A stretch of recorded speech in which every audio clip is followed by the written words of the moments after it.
Welcome to this explainer. Today we're diving into the genuinely terrifying case file of Emily and an antique doll that just completely defies all physical logic. I am so excited to walk you through this one because honestly, it's not just a ghost story, it is a masterclass in how an entity attaches itself to a victim. We're going to break down the mechanics of this curse, relying strictly on the documented events of Emily's experience, to answer one central, terrifying question. Why does this doll never, ever leave its owner? Picture this, a rainy afternoon. Emily finds this beautiful porcelain doll sitting in the darkest corner of a dusty antique shop.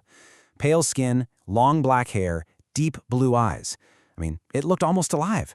But when she asked to buy it, the strangely nervous shop owner hesitated and then delivered this chilling warning. Whatever happens, never look at its eyes after midnight. It sets the stakes immediately, right? Emily, like a lot of us probably would, just kind of laughed it off. She assumed it was a harmless quirk of buying creepy old things. But that warning, that was actually the closing of a trap. All right, let's get into Section 1, the Antique Shop Warning. Think about the absolute disconnect here between a lifeless object and impossible conscious actions. Physically, Emily brought home exactly what you would expect. It was cold porcelain, absolutely no batteries, and zero internal mechanisms. She even searched online and found nothing about it. Yet, supernaturally, a doll with literally no moving parts was suddenly blinking its eyelids, moving its head, and eventually smiling. This completely shatters the physical laws we rely on every day. It forces us to realize that whatever's happening to Emily is definitely not bound by mechanics or engineering.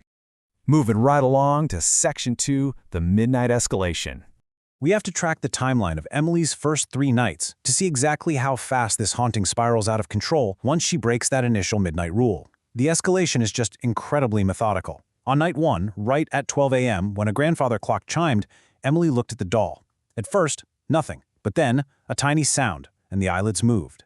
Just a very subtle blink. By night 2, she decides to record the doll with her fully charged phone. At midnight, everything goes completely dead silent. Even the rain outside just stops. The doll slowly closes and opens one eye, and when Emily grabs her phone, the screen goes black, instantly drained to 0% battery. Massive technological interference. Then we hit night 3. At 3 a.m., the doll is gone from its chair. Emily hears tiny footsteps, tap, tap, tap, coming from the attic above her top-floor apartment. She finds the doll facing the wall. It slowly turns its head, looks directly into her eyes, and smiles. So we've gone from a subtle eyelid movement to an energy drain, and finally, to full spatial manipulation and active psychological terror.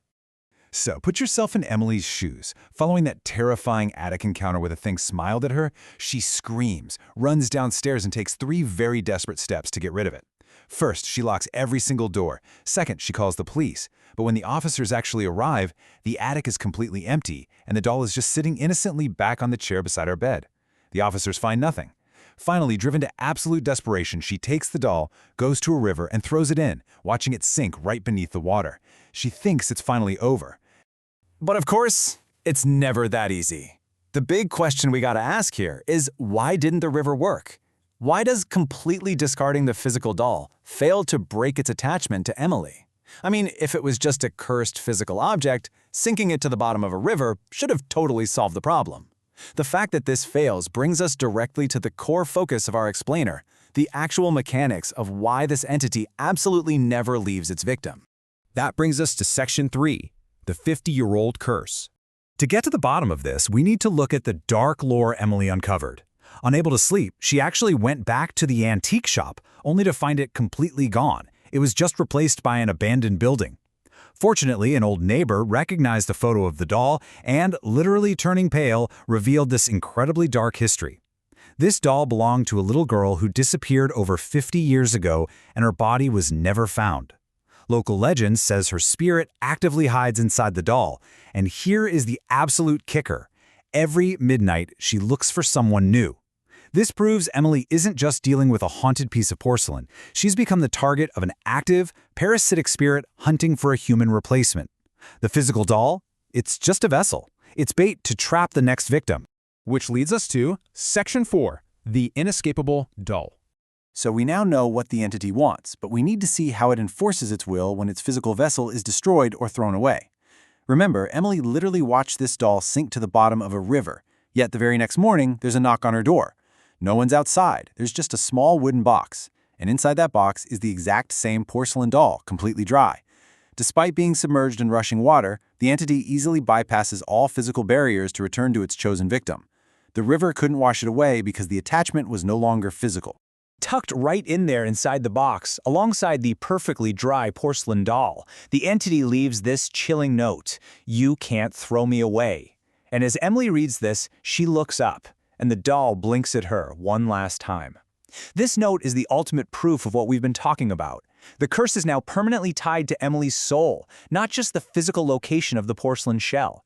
Throwing the doll away is entirely useless once you've engaged with it at midnight. You haven't just acquired a doll, you've accepted a parasite. And this is the tragic reality of why the doll never leaves. The police never found Emily after that night. She vanished without a trace, exactly like the little girl from 50 years ago. Only the doll remained, waiting quietly in an empty apartment. It never leaves because it fundamentally consumes its owner. It absorbs them, resets the trap, and waits patiently to repeat the 50-year-old cycle all over again with someone new. The doll doesn't leave. It ensures that you leave. So, we've mapped out the mechanics of this entire terrifying curse, from the initial antique shop trap to the final inescapable consummation of the host. The rules are crystal clear, and the consequences of ignoring them are absolute. It leaves us with one final, deeply unsettling question about the rules of engagement when you're confronting the unknown. If you ever find yourself wandering into a dusty, hidden shop, and you see a beautiful porcelain doll staring at you, and it blinks at midnight, will you blink back?